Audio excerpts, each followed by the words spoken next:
Marilah kita berdoa. Damai sejahtera Allah yang melampaui segala akal pikiran manusia, itulah yang memelihara hatimu di dalam Kristus Yesus Tuhan kita. Amin. Shalom, selamat hari Minggu Advent ketiga. Kami ucapkan kepada Bapak Ibu, saudara-saudara yang terkasih, baik yang ada di gereja maupun yang menyaksikan dalam acara ini. Tuhan Yesus memberkati kita. Bapak Ibu, saudara yang terkasih, tentunya kita rindu supaya kita selalu berada dalam sukacita dan sehat oleh karena berkat dan pertolongan Tuhan. Oleh karena itu minggu kita pada minggu Advent yang ketiga ini dengan tema bersukacitalah, Tuhan ada di antara kita. Marlas di rohama di tonga-tongat tado debata. Firman Tuhan yang menjadi renungan bagi kita di minggu Advent ketiga ini 12 Desember 2021 dari kitab Zefania pasal 3 mulai dari ayat 14 sampai dengan ayat 20. Bersorak-sorailah hai putri Sion, bertempik sorailah hai Israel. Bersukacitalah dan beria-rialah dengan segenap hati, hai putri Yerusalem. Tuhan telah menyingkirkan hukuman yang jatuh atasmu, telah menebas binasa musuhmu. Raja Israel yakni Tuhan ada di antaramu. Engkau tidak akan takut kepada malapetaka lagi.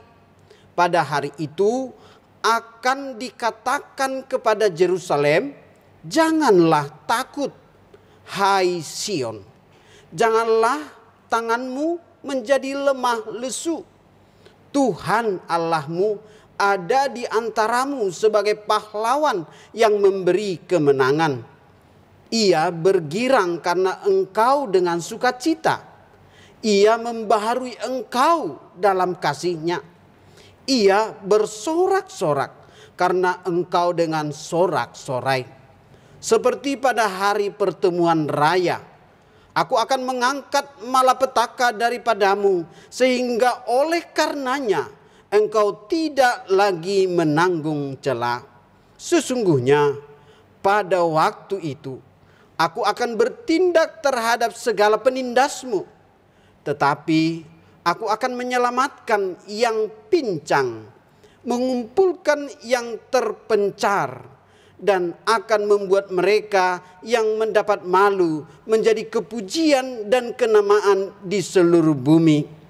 Pada waktu itu aku akan membawa kamu pulang, yakni pada waktu aku mengumpulkan kamu.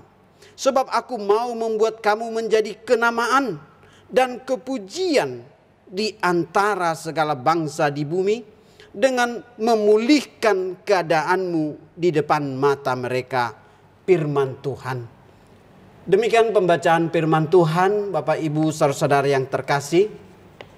Sungguh kita patut bersyukur karena sampai di minggu Advent yang ketiga ini Tuhan masih mengizinkan kita untuk memasuki rangka persiapan menyambut Natal. Biarlah ini menjadi sebuah persiapan yang mendatangkan semangat dan sukacita bagi kita. Karena sejak kita mempersiapkan diri di Advent yang pertama menyongsong kedatangan Tuhan, bahkan di Advent yang kedua, di Advent yang ketiga sekarang, bahkan menyambut di Advent yang keempat, adalah sebuah proses di mana semua kita sedang diajak oleh Tuhan untuk memperbaiki sikap hidup, perlakuan, tingkah laku, bahkan perkataan dan perbuatan serta pikiran kita. Adalah indah nas firman Tuhan ini mengingatkan kepada kita sebagaimana yang disampaikan oleh Nabi Zefania. Zefania adalah keturunan dari Raja Hizkia. Namun sekalipun dia keturunan dari raja, dia tidak ngotot untuk terus mempertahankan posisi itu. Tetapi dia mengikuti panggilan hidupnya dan dia terpilih menjadi nabi. Dia masih setara usianya, perjuangannya, pelayanannya dengan Nabi Yesaya. Namun di masa pemerintahan Yosia, Dia diutus oleh Tuhan ke Yerusalem supaya ada pertobatan bagi umat Israel. Supaya mereka mau berubah dari pola hidup yang tidak sesuai kehendak Allah menuju firman Tuhan.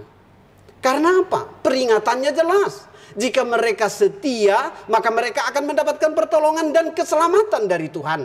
Namun jika mereka tidak setia, maka mereka akan mengalami penghukuman. Bahkan mereka dijajah, bahkan dibuang.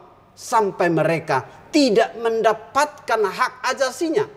Bahkan mungkin mereka dilarang untuk beribadah. Bapak, Ibu, saudara yang terkasih, konteks nats firman Tuhan ini berbicara dan mengingatkan kita saat ini.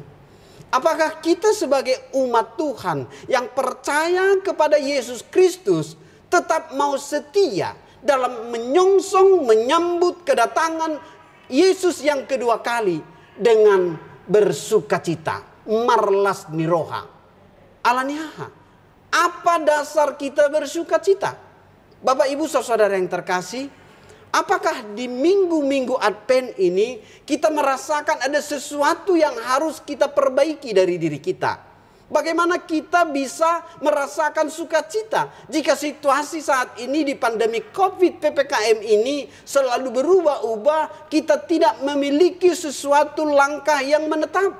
Baik dalam pekerjaan, baik dalam anak-anak sekolah, kuliah, baik itu juga di dalam kehidupan kita berkeluarga, adat istiadat, dalam acara pesta, bahkan sampai kepada aturan untuk mengikuti perayaan Natal. Tentu ada suatu perasaan yang tidak terkendali. Mungkin kita merasa, kenapa begitu banyak peraturan di saat ini? Kenapa begitu banyak halangan? Tetapi Bapak, Ibu, saudara yang terkasih, jauh daripada persoalan-persoalan itu, umat Israel sudah merasakan, bahkan sampai mereka harus dibuang, bahkan mereka sampai harus kehilangan haknya. Karena apa? Bukan karena adanya penjajah, tetapi karena mereka tidak mentaati firman Allah. Jadi kuncinya adalah, apakah kita sadar dan mau mengerti bahwa hidup kita sekarang ini ada di dalam kontrol dan aturan Tuhan. Tuhan mengingatkan kita melalui Nabi Yefania supaya ada introspeksi diri, mau memperbaiki perkataan, pikiran, tingkah laku, dan sikap kita sampai saat ini. Bapak, Ibu, saudara yang terkasih, jika kita mencoba memahami bagaimana perasaan Tuhan Allah ketika mengingatkan Israel melalui Nabi Yefania, apakah mereka mau membuka hatinya? Dengan begitu berusahanya hamba Tuhan ini menyampaikan perkataan Allah. Di ayat yang terakhir dikatakan di ayat 20, pada waktu itu aku akan membawa kamu pulang, yakni pada waktu aku akan mengumpulkan kamu. Sebab apa? Sebab aku mau membuat kamu menjadi kenamaan, kepujian atas segala bangsa di bumi, dan memulihkan keadaanmu di depan mata mereka. Firman Tuhan. Jadi bukan perkataan Zefania, tetapi firman Tuhan. Bapak, Ibu, semuanya ini mengingatkan kita. Jika kita mau mengikuti apa yang Tuhan katakan, tentu akan mendapatkan sebuah kehidupan yang lebih baik. Kehidupan yang lebih bermakna. Kehidupan yang lebih berdampak. Bagi diri kita, bagi keluarga kita, bagi masyarakat, bagi dunia ini. Bahkan yang paling besar adalah bagi kemuliaan Tuhan. Bersorak-sorailah. Kenapa harus bersorak-sorai? Orang yang telah memiliki kuasa kasih Tuhanlah yang bisa bersorak-sorai. Jadi jika Bapak, Ibu, kita semua belum mampu bersorak-sorai, itu tandanya kita masih belum sampai di pada kuasa Tuhan yang menggerakkan kita. Bersorak-sorailah itu sebagai tanda bahwa kita adalah orang-orang yang telah diselamatkan. Orang-orang yang telah dibebaskan dari hukuman dosa sampai akhirnya mendapatkan keselamatan di dalam Kristus Yesus yang adalah Allah. Oleh karena itu, mari, jika nats ini mengajak kita untuk bersorak-sorai, mari kita evaluasi diri. Sejak Advent pertama, kedua, ketiga, adakah saya sudah memperbaiki pola hidup saya? Sehingga dalam memasuki Advent ketiga ini saya harus mengungkapkan rasa syukur terima kasih saya dengan bersorak-sorai kepada Tuhan. Mengucap syukur kepada Tuhan karena apa? Karena dosa yang selama ini menghalangi saya dengan Tuhan telah ditebus. Bahkan karena apa? Karena hubungan saya yang tidak baik dengan Tuhan telah dipulihkan. Hubungan saya dengan keluarga saya. Istri dengan suami. Suami istri dengan anak-anak. Bahkan juga dengan orang tua dan mertua. Dengan keluarga. Dengan siapapun. Dalam minggu-minggu ini kita sedang diajak untuk melihat nats firman Tuhan ini sebagai sebuah langkah yang harus kita lakukan. Bersorak-sorai karena apa? Karena kita memiliki jaminan keselamatan. Bahkan nama kita tercatat di buku kehidupan. Bukan karena nama kita tercatat di kartu anggota gereja registrasi. Bukan karena nama kita tercatat sebagai warga negara Indonesia. Tetapi karena nama kita tercatat dalam buku kehidupan kekal. Hidup sekarang ini sementara. Tetapi hidup yang selama-lamanya. Itu yang membuat kita bersuka cita. Bapak Ibu, kenapa orang sulit bersuka cita? Saya membaca tulisan dari Amang Pendeta STP mengatakan begini. Yang pertama, orang sulit bersuka cita karena hidupnya dipenuhi dengan banyak syarat. Apa itu? Tahun ini 2021 dia sudah punya target. Anaknya harus lulus kuliah. Tetapi karena belum selesai ujian skripsi atau mungkin juga tesis, disertasi dan selanjutnya, akhirnya dia merasa, aduh saya belum bisa bersuka cita. Dia berdoa di 1 Januari, saya pengen punya rumah. Tetapi setelah Desember sampai hari ini belum terasa ada rumah yang ingin dia tempati. Sebagaimana dengan doanya. Akhirnya dia tidak bisa bersuka cita. Bahkan dia menempatkan beberapa hal yang seharusnya menurut dia harus terjadi bagi dirinya. Tetapi saat ini belum terjadi. Akhirnya dia memutuskan untuk tidak bersuka cita karena apa? Karena semua yang dia inginkan belum terjadi. Bapak Ibu saudara yang terkasih, perlu evaluasi diri. Mungkin keinginan kita sesuatu yang masih dalam proses. Belum bisa langsung terjadi sekarang. Tetapi sedang akan terjadi. Itu iman kita. Jadi ketika terlalu banyak kita menaruh syarat-syarat kepada diri kita, kepada keluarga kita, kepada anak kita, kita akhirnya kehilangan sukacita. Yang kedua, kenapa kita kehilangan sukacita? Karena masih kita berdiam di dalam pikiran-pikiran yang tidak baik dan tidak membangun. Bisa kita sebut sebagai pikiran yang negatif. Sifat manusia kita dalam filosofi Batak ada hotel ya. Hosom, teal, elak, late dan selanjutnya. Jika itu masih kita pelihara atau kita biarkan di memasuki Advent dan Natal ini. Ketika orang datang ke gereja berpakaian baru, rasa kita tersinggung. Padahal yang berpakaian dia, ya, yang datang ke gereja dia, tetapi perasaan kita tersinggung karena apa? Karena kita berpikir, kok saya tidak lebih bagus pakaiannya dari dia? Atau mungkin ketika kita mengikuti perayaan-perayaan di dalam minggu-minggu ini, kita rindu supaya apa? Kita memiliki sesuatu yang mungkin harapan kita bisa kita pertontonkan kepada orang lain dalam perayaan itu. Tetapi itu tidak terjadi karena apa? Karena pikiran kita telah merantai dan mengikat kita. Oleh karena itu Tuhan ingin membebaskan kita. Jangan kita meletakkan hati dan pikiran kita dalam harta yang sementara. Padahal Allah ingin memberikan kepada kita harta hidup yang kekal. Yang ketiga, kenapa kita sulit bersuka cita?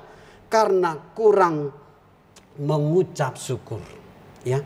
Orang yang suka berkeluh kesah bahkan sampai akhirnya kalau istilah orang Batak ya, mangepian, artinya dia tidak bisa melihat sesuatu yang baik di tengah-tengah keluarganya, di tengah-tengah perjuangan anaknya, di tengah-tengah kehidupannya. Dia selalu melihat selalu ada yang kurang. Mungkin kemarin dia berharap supaya penampilannya glowing. Sudah makan obat, sudah makan vitamin, sudah segala macam. Kok nggak berhasil begitu ya? Mungkin itu membuat dia. Bahkan ada orang seperti itu berusaha untuk menggunakan berbagai produk-produk. Produk pertama memang masih bermanfaat. masih aman bagi kulitnya dan terlihat glowing. Tetapi karena dia ingin lebih, dia akhirnya menggunakan produk yang lain dan macam-macam. Akibatnya mukanya berantakan. Bapak Ibu saudara yang terkasih, ini karena apa? Karena kurang bersyukur. Bukan harus banyaknya, bukan harus semuanya, tetapi hal kecil sedikit apapun, jika itu disyukuri, maka itu akan mendatangkan berkat dan sukacita. Suatu ketika ada seorang bapak rindu untuk memiliki harta lebih dalam hidupnya. Dalam doanya sebelum tidur dia mohon, Tuhan tunjukkanlah aku supaya aku bisa mendapatkan harta yang lebih. Sehingga di minggu ini atau bahkan mengakhiri tahun ini aku boleh bersuka cita. Dalam mimpi itu malaikat berkata, saya akan memberikan. Tetapi ada syarat, ya. Apa yang saya berikan jika kamu rasa belum cukup, tetapi jika itu tidak sanggup kamu angkat, maka semuanya akan hilang. Lalu dalam mimpi itu dicoba bagi dia, coba apa tempat yang akan kau berikan untuk aku bisa memberikan bagimu harta. Lalu dia lihat tempat, lalu ada di tempat rumahnya ada karung. Lalu ditaruhnya ini tempatnya supaya lebih besar, kan gitu ya. Lalu dimasukkanlah harta ke situ. Apa yang kamu butuhkan? Uang, masuk uang. Apalagi yang kamu butuhkan? Perhiasan, masuk perhiasan. Apalagi yang kamu butuhkan?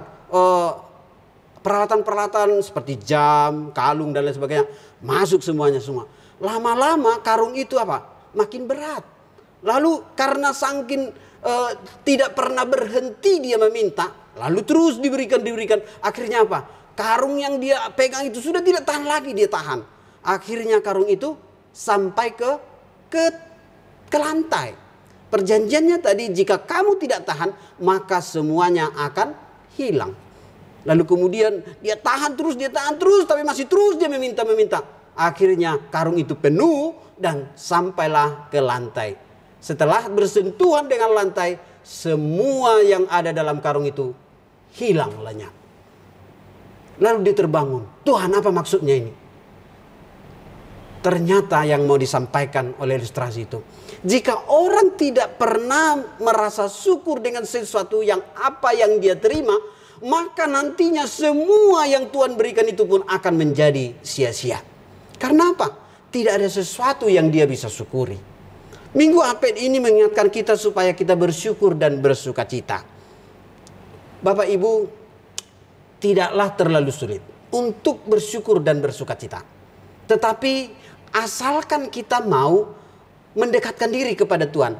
Rencana Tuhan apa atas kita di tahun 2021 ini, sejak Januari sampai ke Desember ini, apa yang sudah Tuhan berikan kepada kita. Mari kita syukuri. Kalau kita ada saat ini aksesoris pohon terang. Suatu ketika ada 3 pohon cemara berbincang-bincang. Lalu mereka berkata begini, di setiap acara Natal pasti akan ada korban. Apa korbannya? Pohon cemara. Pohon cemara pasti akan ditebang. Lalu sang pohon cemara satu berkata, aku sebenarnya lebih ingin untuk dipakai menjadi kotak perhiasan, supaya barang-barang berharga dapat kusimpan. Yang satu lagi berkata, aku lebih ingin untuk menjadi perahu, sehingga aku bisa berlayar ke berbagai tempat. Pohon cemara yang ketiga berkata, aku lebih ingin untuk menjadi tiang bangunan di rumah sebagai bagian daripada aksesoris. Namun ketiga-tiganya ditebang bersama-sama. Lalu ketiga-tiganya merasa, waduh, kok nggak seperti yang saya harapkan. Yang pohon cemara pertama ditebang menjadi tempat makanan domba. Palunga, apa namanya itu? Tempat makannya, ya, tempat rumputnya.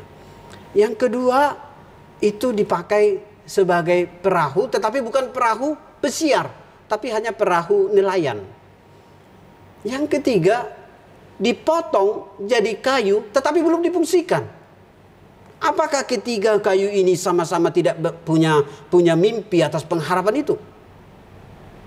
Datanglah Tuhan. Di dalam Yesus Kristus lahir di Bethlehem dan diletakkan di Palungan. Palungan sampai hari ini terkenal menjadi tempat di mana Yesus yang lahir itu nyaman, dan menjadi anak Allah yang menyelamatkan dunia.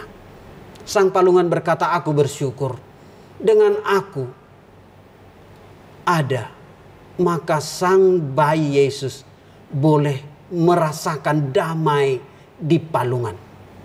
Yang kedua berkata, aku juga bersyukur. Karena apa? Dengan adanya aku dalam perahu di pinggir pantai yang dipakai oleh Petrus, lalu kemudian Yesus berdiri di atasnya dan memberitakan firman Tuhan di pesisir sungai Yordan. Yang ketiga berkata, aku bersyukur. Karena apa? Karena dengan adanya aku menjadi tempat sandaran Yesus untuk tiang salib. Yang sampai hari ini di semua gereja yang mengaku Yesus sebagai Kristus ada kayu salib. Bapak Ibu saudara yang terkasih, apakah harapan yang pertama akhirnya hilang lenyap? Tidak. Tetapi harapan itu menjadi luar biasa karena mereka berada di dalam Tuhan. Mari kita berada di dalam Tuhan, sehingga kita tidak hidup sia-sia, sehingga kehidupan kita tidak terbuang waktu kita, sehingga apa yang kita kerjakan, upayakan pada saat ini itu berbuahkan hidup kekal, dan orang lain boleh merasakan kasih kuasa Yesus yang menyelamatkan kita dan menyelamatkan dunia ini. Itu yang mau kita beritakan. Melalui minggu Advent menyambut Natal, apa yang mau kita beritakan? Sebagai bagian daripada panggilan Nabi Zefania memberitakan firman Allah. Bapak Ibu saudara yang terkasih, mungkin Bapak Ibu pernah dengar nama Sarah Sehen, ya. Sarah Sehen, ya. Dia adalah seorang artis kita, Sarah Sehen. Di tahun 2017 sebagai seorang presenter terkenal dan juga pembuat akun media sosial Instagram dan Twitter, dia meraih banyak pengikut. Sebanyak 158.000 pengikutnya dalam Instagram, dan juga sebanyak 2,6 juta Twitter. Tapi dia berkata begini, saya tutup Twitter dan Instagram saya. Lalu setelah ditanya kenapa? Ternyata untuk membuat Twitter dan Instagram terkenal itu, dia harus menghabiskan waktu setiap hari untuk persiapan membuat beritanya 45 sampai 1 jam. Yang kedua, dia harus mencari caption-caption, video-video yang membuat tampilannya nanti bagus. Dan itu juga sangat melelahkan. Mencari sampai 20 kali, berganti-ganti.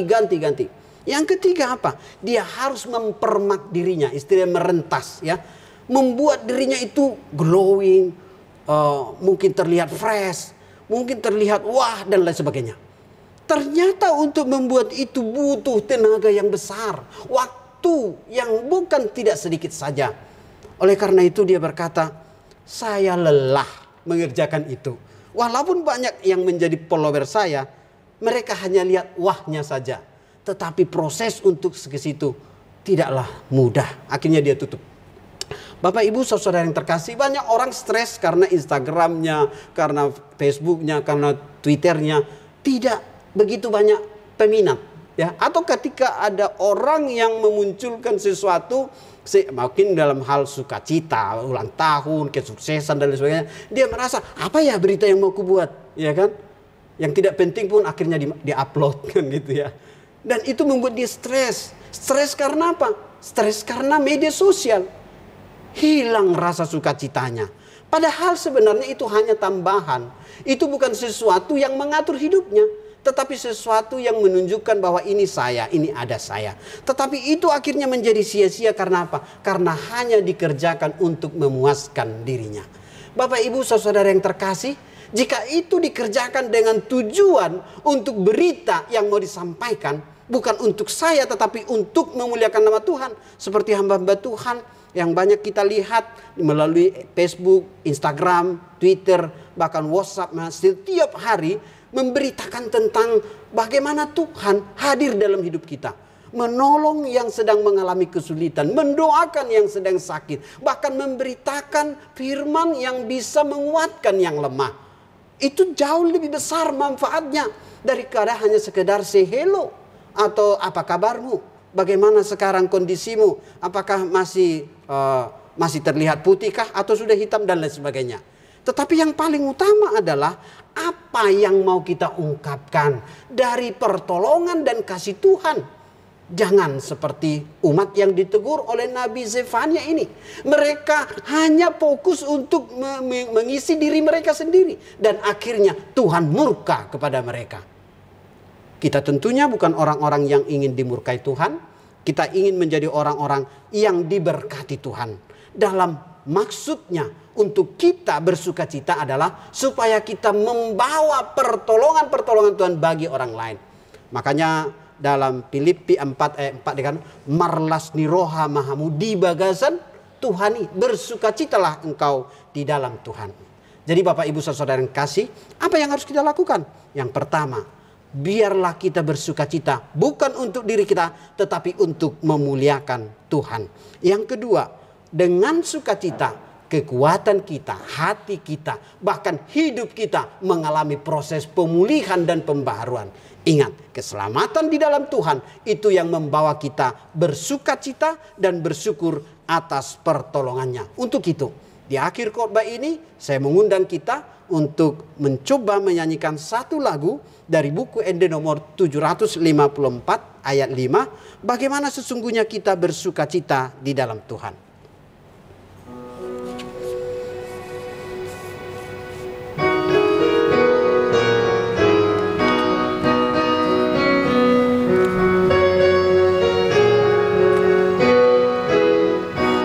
Niroha doa dingolukon merlas niroha doa dingolukon totong dingolukon. Sebab apa? Mau lihat goklas niroha maringan olong mi Tuhan dia. Mau liate goklas niroha maringan holong mi Tuhan dia.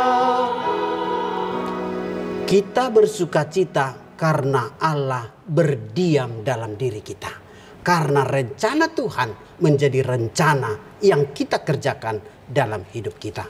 Kiranya Bapak Ibu diberkati oleh Tuhan. Dan semua jemaat Tuhan di Minggu Advent yang ketiga ini menjadi jemaat yang bersukacita. Marlas niroha di tonga-tonga tado debata. Tuhan Yesus memberkati. Mari kita berdoa. Bapa di sorga, terima kasih jika di minggu ini, Minggu Advent yang ketiga ini, kami boleh bersukacita karena sesungguhnya apa yang sedang kami rencanakan dan pikirkan pada hari-hari yang lalu, jika itu pun belum menjadi sesuatu yang terwujud, bukan berarti Tuhan tidak bekerja. Tetapi kami harus mau juga melihat apa yang Tuhan sudah kerjakan dalam diri kami. Bahwa sampai hari ini kami masih diberikan kesehatan, diberikan keselamatan, bahkan diberikan kami jaminan hidup kekal. Itulah tandanya bahwa Yesus Kristus mengasihi kami. Sebagaimana kami tadi mengungkapkan, kami bersukacita karena kasih Yesus diam di dalam kami. Bapa, berkatilah seluruh jemaat-Mu, hamba-hamba-Mu yang melayani, bahkan sampai Minggu Advent menuju Natal ini. Biarlah seluruh gereja-Mu dimanapun berada sebenar-benar boleh membawa sukacita surgawi di tengah-tengah keluarga kami masing-masing. Biarlah kami Tuhan tidak berada di dalam penderitaan dan kesedihan yang merundung. Tetapi biarlah semua pergumulan kami ini kami bawa kepada Tuhan. Karena Tuhan berjanji akan memberikan pemulihan, pertolongan, bahkan pengampunan atas semua dosa kami. Terima kasih Bapa untuk di Minggu Advent yang ketiga ini. Biarlah semua jemaat-Mu boleh merasakan damai sejahtera dan sukacita Tuhan.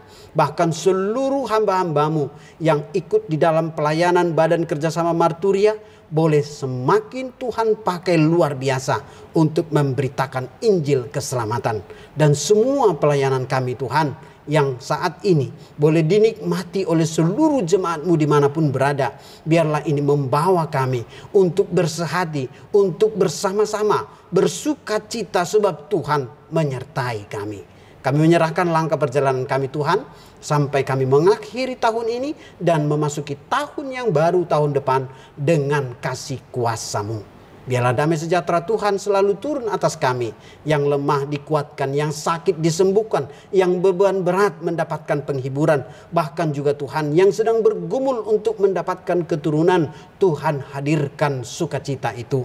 Bahkan kami berdoa untuk semua jemaat-Mu yang saat ini di dalam keluarga sedang sehati untuk bersedia terpanggil melayani Tuhan. Berkati kami semua Bapa, dimanapun kami berada, Tuhan melihat kami. Apapun yang sedang kami kerjakan, Tuhan mengetahui. Oleh karena itu dengan segenap hati, dengan segenap permohonan dan perendahan diri, kami mohon Tuhan izinkan kami untuk melihat dan menerima yang terbaik selalu yang daripada Tuhan. Dan mampukan kami untuk selalu memberi yang terbaik untuk Tuhan. Terpujilah Engkau Bapa, di dalam Yesus Kristus kami berdoa dan mengucap syukur. Amin.